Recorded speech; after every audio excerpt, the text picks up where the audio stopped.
to leave here, and I want to make sure that I get your chickens. I said, is she serious? Our lives are at stake. We don't know what's going to happen. And November 9th, you're scared, out of your wits till the day is over. And all she's worried about is 3 chickens. So my uncle said, sure, if we're not here, go take the chickens, Oh, no, you have to do it so you authorize it, that they're mine. He said, well, if it makes you feel better, I'll leave a note on the table. The chickens belong to you. So she said, no, I want you to come over, and with the chickens.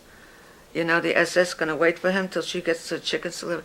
He says, sure, you don't argue with him. But can you imagine to be so heartless? Here you don't know, and you tremble with fear. I don't know if I'll see my parents again, if I'll be disappointed. If I'm disappointed, my life's over, And all she cared about was her chickens and everything. Well, that year they did not deport us. Didn't deport the men. So she didn't get her chickens. She didn't get. Well, she might have gotten them anyhow. I have a feeling if she wanted them, all she did was get them. But so anyhow, 1938 they was first one. 1939, 1940 they left you alone because that's when they decided they're going to transport people, and I was still in Germany. Now the reason I couldn't come with my parents, and this is very sad. That's why I say the American consulate could have showed some mercy. And I'm very grateful to be in America, and I love the country and everything. I'm not being disloyal if I say that, but this is what really happened. My parents had number 800 something. My uncle had 300 something.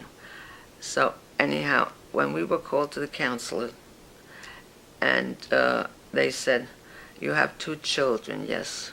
And they say, Pressburger, we had someone by that name here yesterday.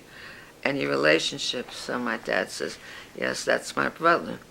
And he pulled up the papers and he says, well, the same person who's sponsoring you is sponsoring your brother. And then I see he has another sibling. One man cannot support all these people. He said, you and your wife can go, but the children have to stay here. So he says, well, how long would you intend to keep my children here? He says, as soon as you send papers that you're working and you can support them, you can leave.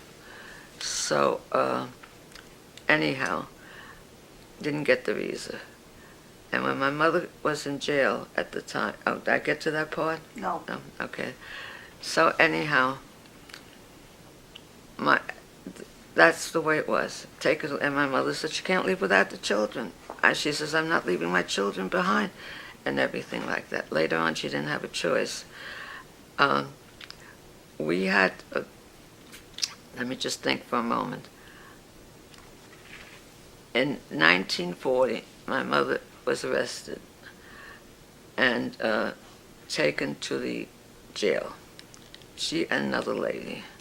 Why she another lady didn't matter to them. They just, and because it was a Sabbath afternoon, and we were sitting around the Sabbath table, and my paternal grandfather was just, up there, and we saw the SS come up the block, Did I say that before? No. Oh, the SS came up the block, and my paternal grandmother, who was widowed at the time, lovely lady, the house was next door to ours, and Nazis occupied that house then.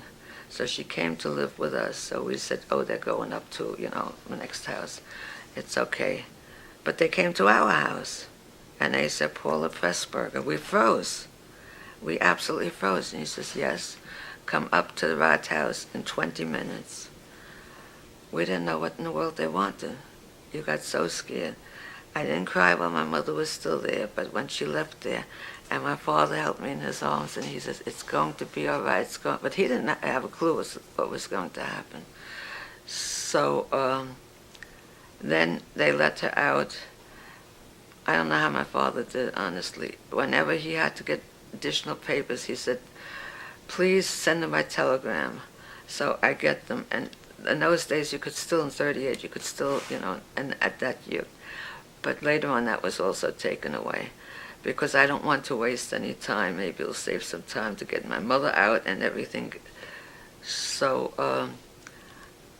it was scary, and they did, and that's when they left her out in April 1940, with the condition that she leave Germany within 4 days. Okay. From jail? She had been in jail, or she came out? She came out, and if my father would promise, they would be out. Well, that was heartbreaking for her. How do I leave my children? And I don't know if the situation was so terrible. So my uncle, the one who died in the camp at the end of the war, he said, I will make sure the children come first, and you don't have to worry, and everything like that. And that was her brother? That was her brother. And what a brother, I'm telling you. He said, you have to go, because if you don't, you'll never get out. They won't let you get out. And he says, you can't take the chance. Now, in between those 4 days, it was Passover holiday.